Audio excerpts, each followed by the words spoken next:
The first thing you need to know about me is that I never wanted to be the villain in this story. But sometimes life deals you a hand so rotten that being the bad guy becomes your only decent option. My name is Jack Jennings, and I'm standing in Morrison's funeral home on the worst night of what's been a pretty terrible year. Rain hammers the Gothic windows like bullets, and the whole place smells like lilies and lies. My wife Erin's father lies in his casket, looking more peaceful than he ever did alive, which isn't saying much, considering he spent most of his 73 years making everyone around him miserable. I'm adjusting my tie, the only decent one I own, when I hear Erin's voice drifting from the corner where she's huddled with her best friend Jessica. "With Dad gone, I can finally live," Erin whispers, her voice sharp with excitement.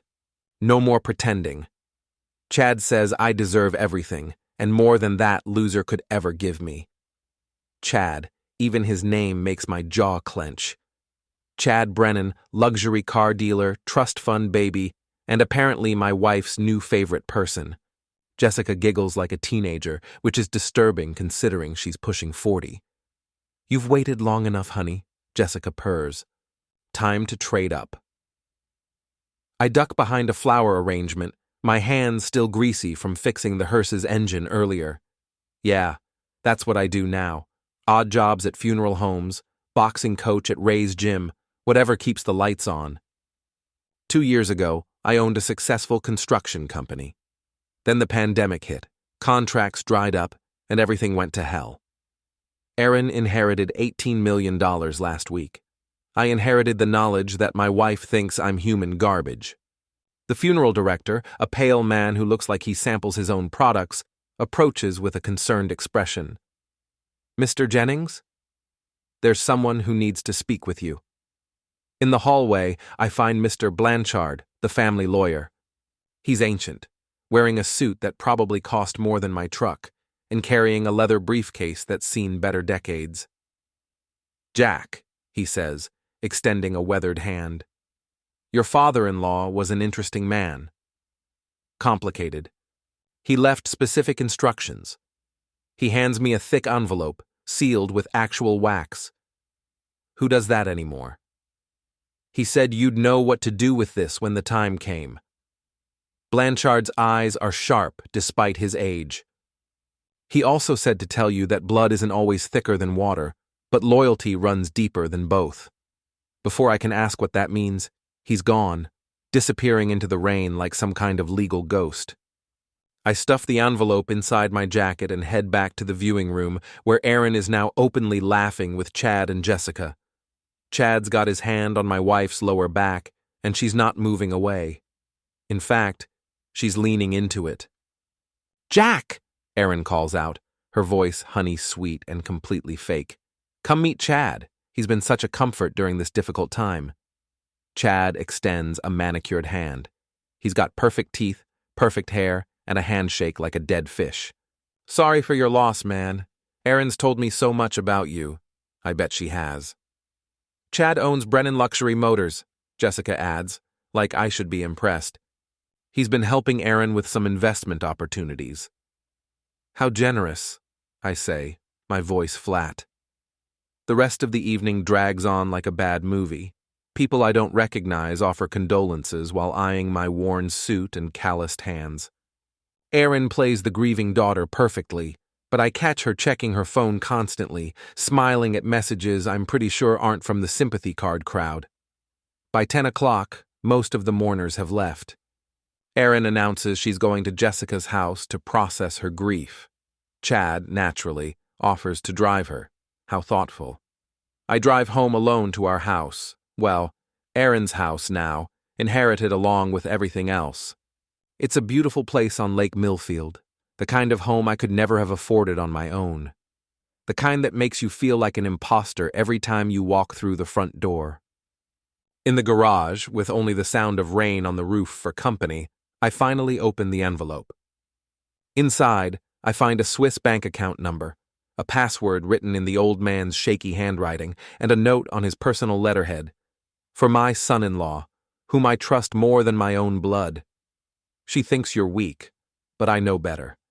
Use this when you're ready to show her who you really are. The account contains $4.2 million. Consider it an investment in justice. William Morrison. I stare at the numbers until they blur. $4.2 million. More money than I've ever seen, hidden away by a man who barely spoke to me in 15 years of family gatherings. I pull out my phone and check the account balance. It's real. It's all real. My wife inherited $18 million and thinks she's finally free to dump the deadweight husband.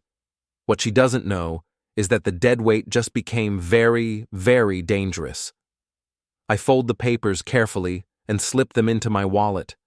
Outside, thunder rolls across the lake like laughter. Apparently, old man Morrison trusted the wrong guy. Or maybe he trusted exactly the right villain. 3 weeks after the funeral, my life has become a masterclass in humiliation. Erin's moved me out of our bedroom and into the guest room, which she now refers to as Jack's space when talking to her friends. Like I'm a pet that needs its own corner. I'm at Ray's boxing gym at 6 a.m., working the heavy bag like it owes me money. The gym is my sanctuary, all sweat and honest work, no pretense. Ray Kowalski owns the place, a former cop who retired early after taking a bullet in the shoulder. He's got gray hair, kind eyes, and the best bullshit detector in 3 counties. You're hitting that bag like it slept with your wife, Ray observes, toweling off after his own workout. Funny you should mention that, I grunt between punches. Ray raises an eyebrow. Want to talk about it? I tell him about Chad, about the whispered conversations and the sudden coldness at home. I don't mention the Swiss account. That's my ace in the hole, and I'm not ready to play it yet. Sorry, man, Ray says. That's rough. What are you going to do? Still figuring that out? What I don't tell Ray is that I've been doing some detective work. Erin thinks I'm too stupid to notice things, but 15 years of marriage teaches you your wife's patterns. She's been taking long lunches, staying late at the law firm, and her phone is suddenly password protected. Yesterday I found her backup phone in her purse, the one she thinks I don't know about. The text messages were educational. Chad. Can't wait to get you alone tonight. That husband of yours has no idea what he's losing. Erin. He's pathetic. All those years I wasted pretending he was enough. Thank God Daddy left me everything. Now I can finally have the life I deserve. Chad. When are you going to tell him? Erin. Soon. Jessica thinks I should wait until after the estate settles, but I'm getting tired of pretending. He smells like sweat and cheap beer, and I can't stand having him touch me.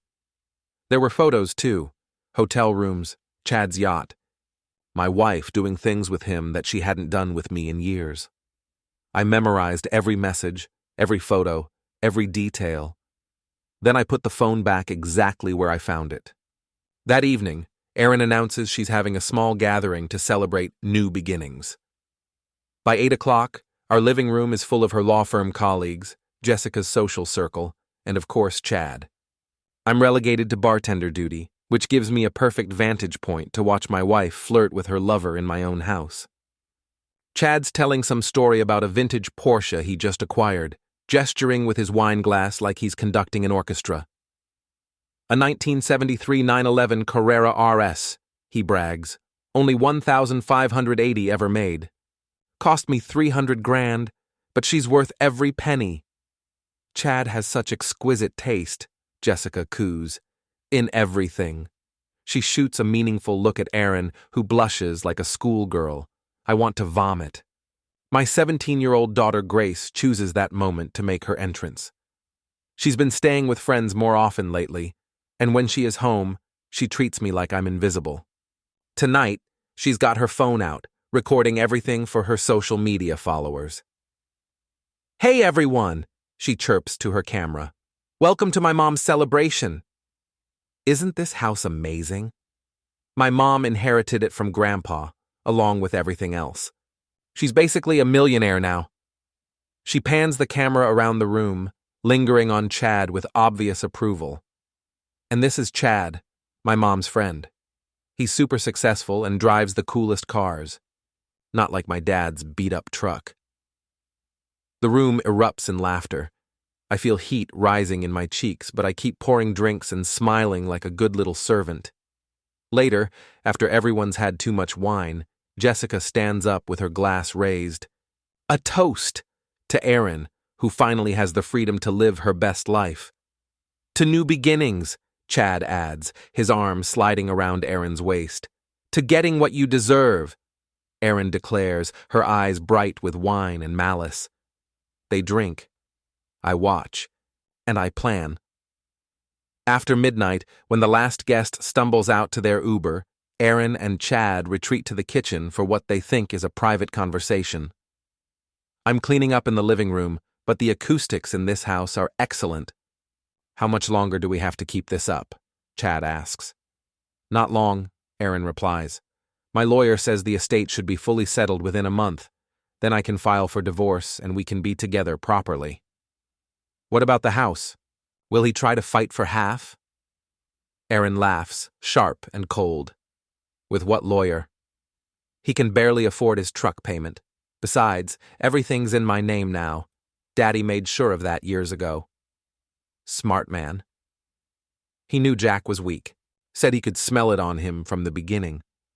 The only reason I married him was because I got pregnant with Grace, and Daddy insisted on doing the right thing.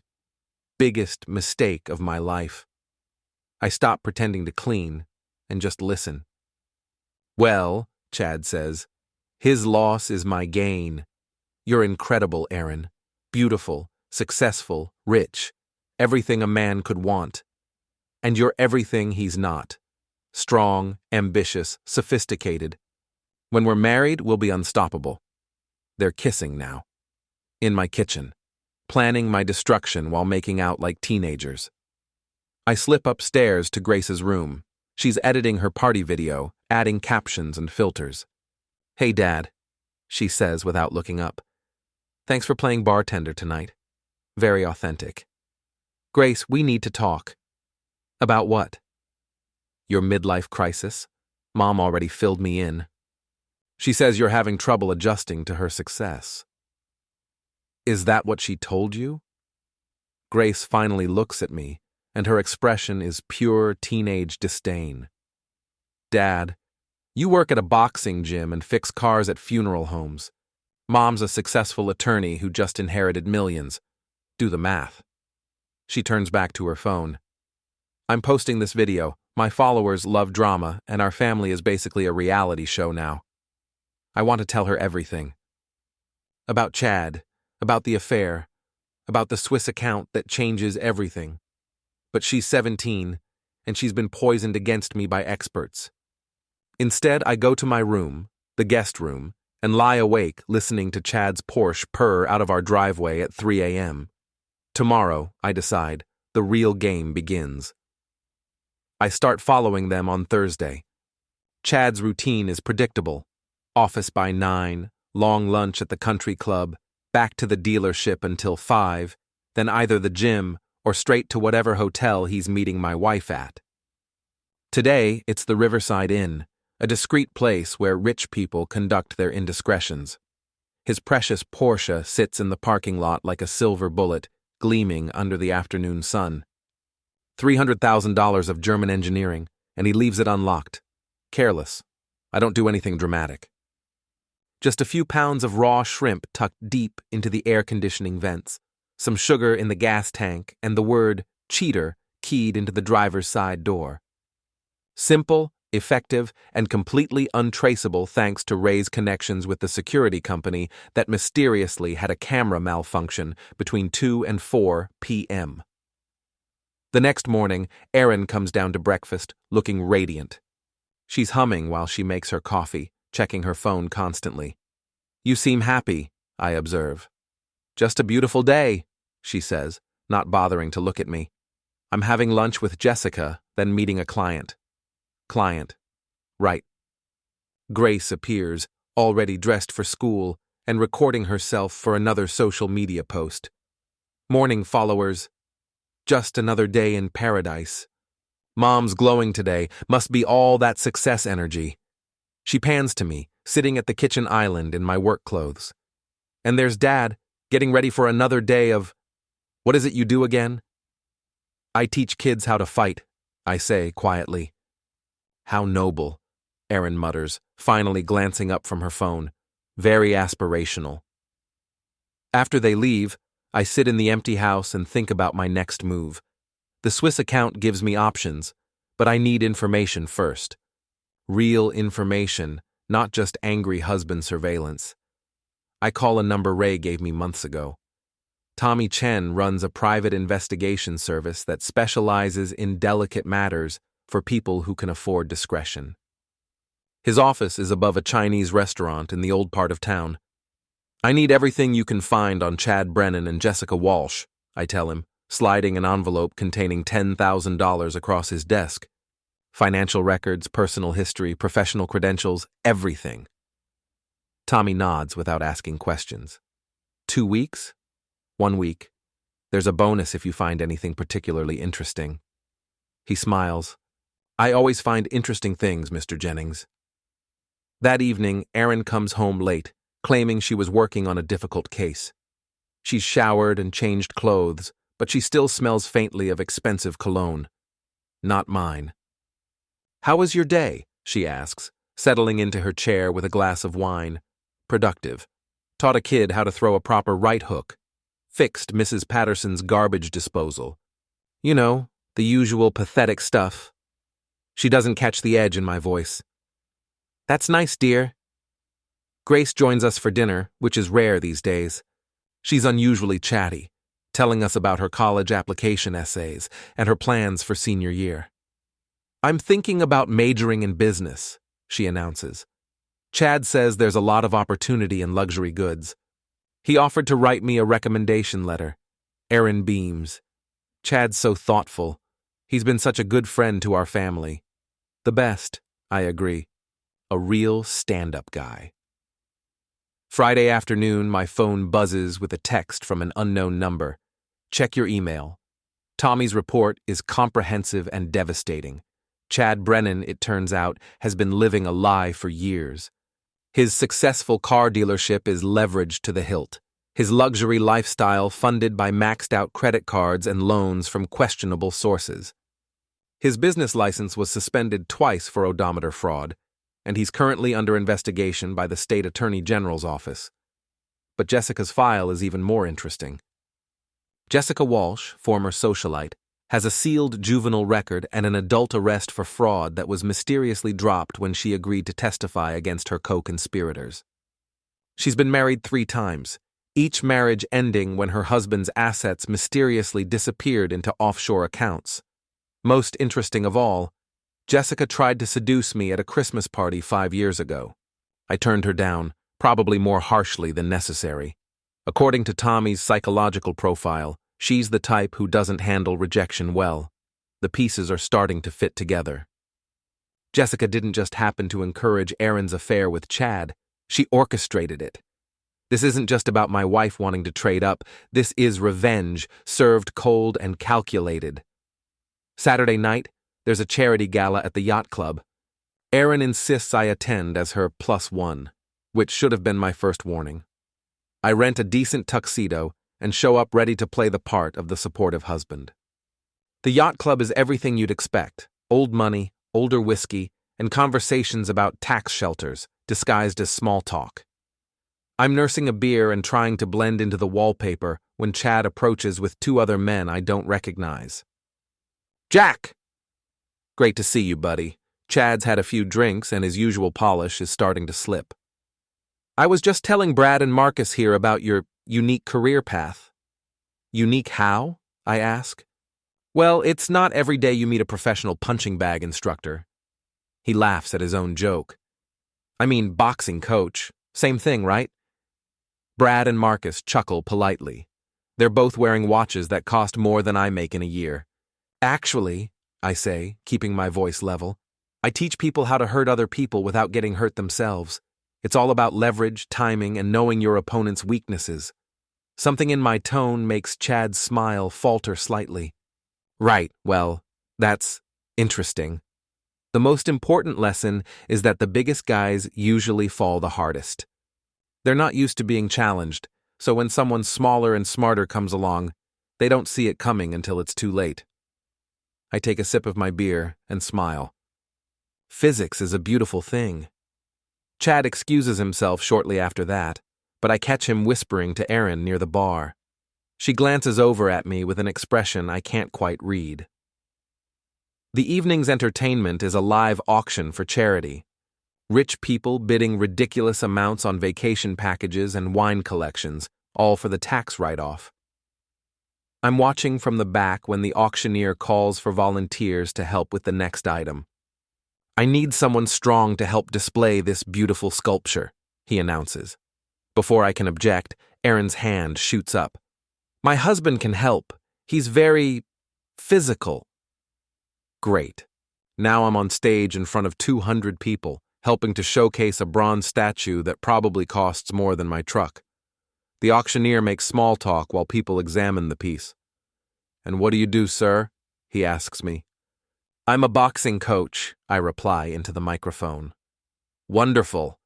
Any advice for our bidders tonight?" I look out at the crowd, finding Chad and Jessica in the front row, both smirking like they're watching a trained monkey perform tricks. "Just remember," I say, "in boxing, like in life, it's not about how hard you can hit. It's about how hard you can get hit and keep moving forward. The winner isn't always the strongest or the richest. Sometimes it's just the guy who's willing to take more punishment and still get back up." The crowd applauds politely, but I can see the confusion on some faces. This wasn't the folksy wisdom they were expecting from the help. Later in the parking lot, I overhear Chad talking to someone on his phone near his repaired Porsche. "No, the timeline hasn't changed," he's saying. "She files next month and we're clear." The prenup is ironclad. He gets nothing. Prenup? We never signed a prenup. I would remember that. Unless I think back to our wedding day, 17 years ago. There were so many papers to sign, and Erin's father had insisted on handling all the legal details. I was young, in love, and intimidated by the whole Morrison family legal machine. I signed whatever they put in front of me. Son of a bitch. I drive home alone, Erin having left earlier with Jessica for some urgent girl talk. In my room, I pull out the Swiss account information and stare at the numbers again. $4.2 million. Hidden away by a man who knew exactly what kind of people surrounded him. A man who chose to trust the outsider over his own blood. Maybe it's time to show them all who they're really dealing with. I open my laptop and start researching the best private investigators money can buy. Not just for information this time, for war. Tommy's second report arrives on a Tuesday, and it's even better than I hoped. Chad's financial situation is worse than we thought. He's 3 months behind on his dealership lease and owes money to some very unfriendly people. Jessica's been feeding him inside information about Erin's inheritance, positioning herself as the mastermind behind their entire relationship. But the real bombshell is the prenup. Tommy found the original documents, and they're exactly what I suspected, a legal trap designed to leave me with nothing if the marriage fails. What Chad doesn't know is that there's a clause buried on page 12 that invalidates the entire agreement if Erin commits adultery. Her father might have been a bastard, but he was a thorough bastard. I'm studying the documents at Ray's gym when my phone buzzes. Grace, texting from school. "Dad, can you pick me up? Mom's busy and I don't want to take the bus." It's the first time she's asked me for anything in months. I drive to her private school, a place where the tuition costs more than most people's salaries. Grace gets in the truck without her usual commentary about my vehicle, which immediately puts me on alert. "Everything okay?" I ask. She's quiet for a long moment, staring out the window. "Dad, can I ask you something?" "Always." "Are you and Mom getting divorced?" The question hits me like a punch to the gut. "Why would you ask that?" "Because she's been talking to lawyers. Not work lawyers, divorce lawyers. Jessica's been helping her research firms that specialize in high net worth cases. Smart kid, smarter than I gave her credit for. Would that bother you?" I ask carefully. Grace is quiet again, then. I know I've been mean to you lately. Jessica said you were probably jealous of Mom's success and that I should prepare for you to become bitter and difficult. Jessica. Always Jessica, pulling strings behind the scenes. And what do you think? I think Jessica's a bitch who's been filling Mom's head with poison for years. The honesty in her voice surprises me. Grace.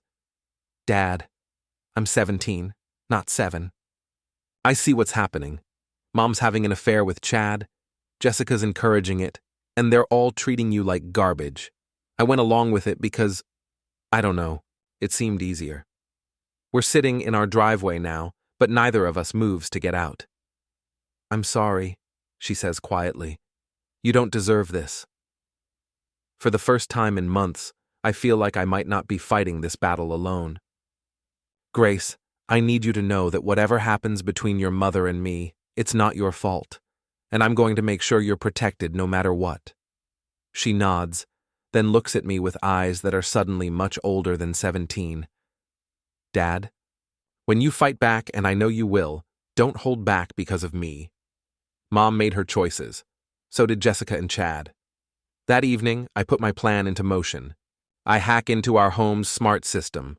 Not difficult when you know the passwords and have unlimited funds to hire the right kind of technical support. Every camera, every microphone, every electronic lock is now under my control. Then I send a carefully crafted text to Erin. Emergency at the estate lawyer's office. Need all parties present tonight at 8 p.m. to resolve inheritance complications. Bring Chad and Jessica. This affects everyone. Blanchard. By 7:30, they're all gathered in our living room, drinks in hand, confident they're about to solve some minor legal hiccup. Grace is upstairs, supposedly doing homework, but actually monitoring everything through the security cameras on her laptop. At exactly 8 o'clock, I walk in from the garage. Thanks for coming, everyone, I say pleasantly. We need to talk. Chad stands up, his confidence returning. Jack, buddy, this is really between Erin and the lawyers. Maybe you should… Sit down, Chad. Something in my voice makes him hesitate. The smart home system responds to my voice command, locking all the doors with a soft click. What the hell? Jessica snaps. Jack, what are you doing? I pull out my phone and connect it to the living room's entertainment system. The wall-mounted TV flickers to life, showing the security camera feed from our own room. I'm giving you all a chance to be honest for once in your miserable lives. The first video starts playing. Chad and Erin in our kitchen 3 weeks ago, planning my divorce while making out against the granite countertops I installed with my own hands. Erin goes white. Jack, you can't… Actually, I can. This is my house too, at least for now. And these are my security cameras. The second video is from Chad's hotel room, courtesy of Tommy's more specialized services. The audio is crystal clear.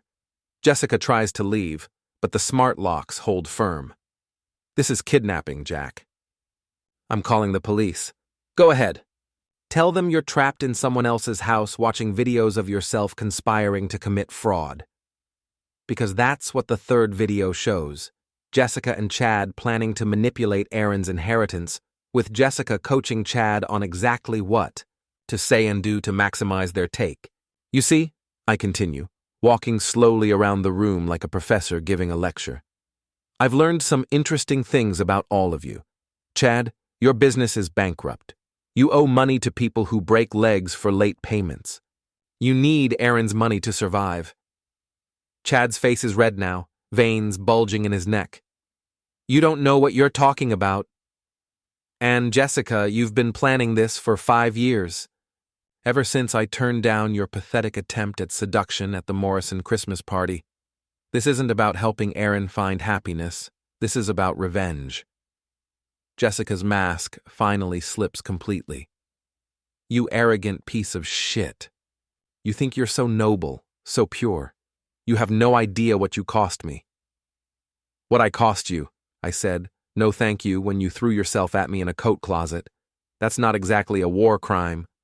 You humiliated me. And then you went back to your perfect little life with your perfect little wife while you what?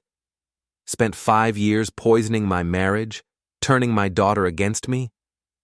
Manipulating my wife into an affair with a broke con artist?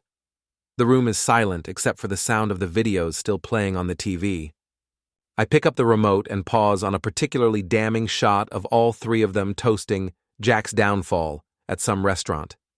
Here's what's going to happen, I say. Chad, you're going to disappear. Leave town, change your name, I don't care. But if I ever see you near my family again, those people you owe money to are going to receive some very interesting information about where you've been hiding your assets. Chad looks like he might try to rush me, but something in my stance, 15 years of boxing training, makes him think better of it.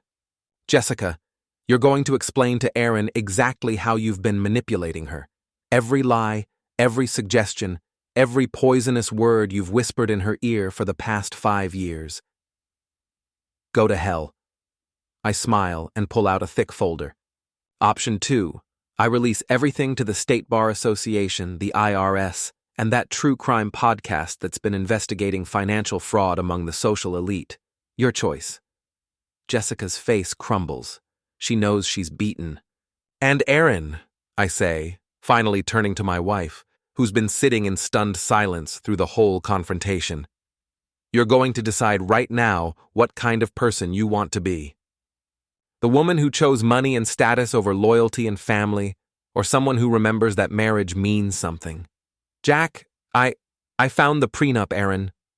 The real one, with the adultery clause your father insisted on. You know, the one that means you forfeit everything if you cheat. Her face goes ashen. That's impossible. Daddy would never... Your daddy knew exactly what kind of people he was surrounded by. He also left me $4.2 million in a Swiss account, with instructions to use it when I was ready to show you who I really am. I let that sink in for a moment. So here's my offer. Chad disappears forever. Jessica confesses her manipulation and also disappears. And you decide whether you want to try to rebuild our marriage or lose everything in a very public, very messy divorce where all of this becomes evidence. The smart home system chirps, and the locks disengage with a soft click. You're all free to go, but remember, I have copies of everything, and I'm not the weak, pathetic man you thought I was. Chad bolts for the door without another word. Jessica follows, but not before shooting me a look of pure hatred. Erin stays, sitting in her chair like she's been turned to stone. Why? She whispers finally. Because I loved you. Because I thought we were partners. Because I believed that when you promised to stay with me through better or worse, you meant it. Jack, I don't. Not tonight. Tonight, you think about what you've done and who you want to be going forward. Tomorrow, we'll talk about whether there's anything left to save. I head upstairs, where Grace is waiting with a proud smile and a cup of coffee. Dad, she says, that was awesome. For the first time in months, I allow myself to hope that maybe, just maybe, I haven't lost everything after all. But I'm not done yet. Not even close. The next morning, Chad's Porsche is gone from the country club parking lot, and Jessica's house has a for sale sign on the front lawn. Word travels fast in a small town, especially when rich people start running scared. Erin doesn't come home that night, or the next. Grace tells me she's staying at the Riverside Inn, alone, according to the front desk clerk who owes Ray a favor. She's thinking, which is more than she's done in years. I spend the time preparing for the final act. The annual Lake Millfield charity auction is this town's biggest social event. Everyone who matters will be there, including the partners from Erin's law firm, the mayor, half the city council, and every gossip in 3 counties. It's the perfect stage for what I have planned. Tommy delivers his final report on Thursday. Chad has indeed fled town, but not before cleaning out what was left of his business accounts. Jessica's house sold to a cash buyer in 2 days, well below market value. She's desperate to disappear before her past catches up with her. Friday afternoon, Erin finally comes home.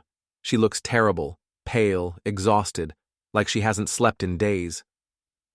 "We need to talk," she says. We sit at the kitchen island where we've shared thousands of meals over the years. For a moment, she looks like the woman I married, vulnerable, uncertain, human. "Jessica confessed," she says quietly, "about the manipulation, the planning, all of it. She's been playing me for years, Jack, making me dissatisfied, pushing me toward Chad, poisoning me against you. I know. She told me things about you that weren't true, made me believe you resented my success, that you were holding me back. And you believed her instead of talking to me." Erin's eyes fill with tears. "I wanted to believe her. That's the horrible truth, Jack. I wanted to believe that my unhappiness was your fault, because that was easier than admitting I'd become someone I didn't like. It's the most honest thing she's said to me in years. The affair with Chad was real," I finish. "Jessica might have orchestrated it, but you made the choice." She nods, tears flowing freely now. "I'm so sorry, Jack. I know that's not enough, but I am. I destroyed everything good in my life because I was selfish and weak and stupid." "Yes, you did." She flinches at my bluntness but doesn't argue. "The question now," I continue, "is what happens next? What do you want to happen? It's a fair question, and I've been thinking about it for days. Do I want my revenge to be complete? Do I want to destroy her publicly, take everything, leave her with nothing? The old Jack might have forgiven everything, grateful just to have his family back. But I'm not the old Jack anymore. I want you to face the consequences of your choices," I say. "Really face them, not just apologize and expect everything to go back to normal." "What does that mean?" "It means tomorrow night, at the charity auction, you're going to tell the truth. All of it. In front of everyone who matters in your professional and social life." Her face goes white. "Jack, that would destroy my career. My reputation. Should have thought of that before you decided to fuck Chad Brennan in hotel rooms while planning my financial ruin." The crudeness of my words hits her like a slap. "Good. If you do this," I continue, "if you face the music publicly and honestly, then maybe we can talk about rebuilding something. Not what we had, that's gone forever, but something new. And if I don't? Then I release everything to the media, file for divorce using the adultery clause, and you lose the inheritance, the house, and any chance of salvaging your career. Your choice." She sits in silence for a long time, staring at her hands. "Will Grace ever forgive me? Ask her yourself. She's 17, not 7. She understands more than you think." That evening, Grace joins us for dinner, the first family meal we've shared in months. The conversation is awkward, but not hostile. Grace is polite to her mother, but not warm. Trust, once broken, takes time to rebuild. Saturday night arrives with all the fanfare Lake Millfield can muster. The yacht club is decorated with white lights and flowers, the parking lot full of luxury cars and social climbers. I wear my rented tuxedo and play the part of the supportive husband one last time. Erin looks beautiful in a black dress that probably cost more than most people make in a month. But her beauty is brittle now, fragile. She knows what's coming. The auction proceeds normally for the first hour, rich people bidding on vacation packages and wine collections, the auctioneer keeping the energy high with practiced patter. I bid on a few small items, playing my role. Then, during the intermission, I make my move. "Excuse me," I say to the auctioneer, slipping him a folded check. "I'd like to make a special presentation." Money talks, especially at charity events. Within minutes, I'm on stage with a microphone, looking out at 200 of the most influential people in the county. "Ladies and gentlemen, thank you for your generosity tonight.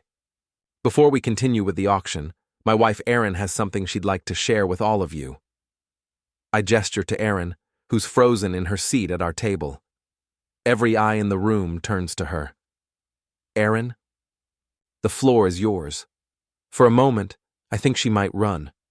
Her face is chalk white, her hands trembling.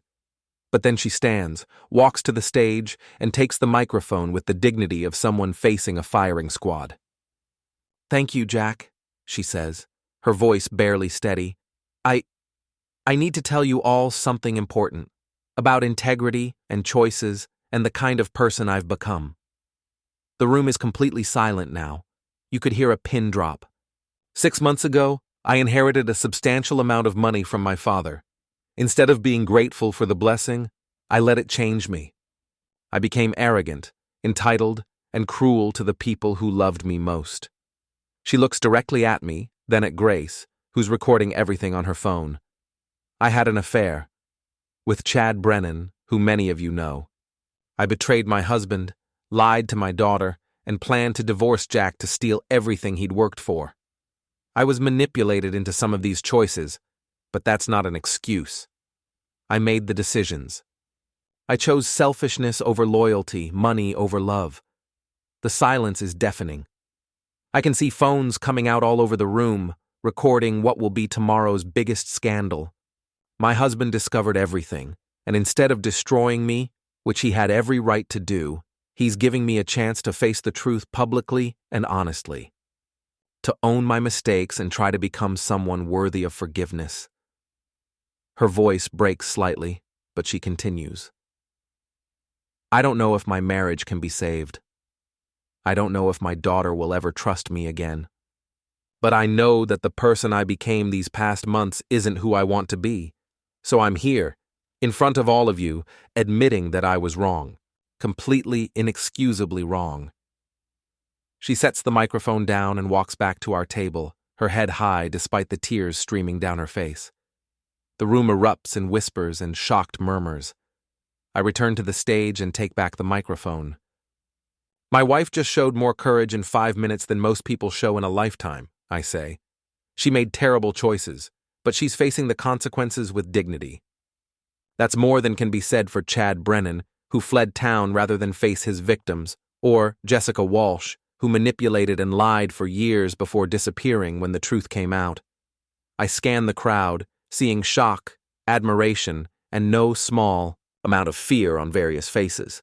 Marriage isn't about being perfect. It's about what you do when you fail. Some people run, some people lie, and some people stand up and face the music.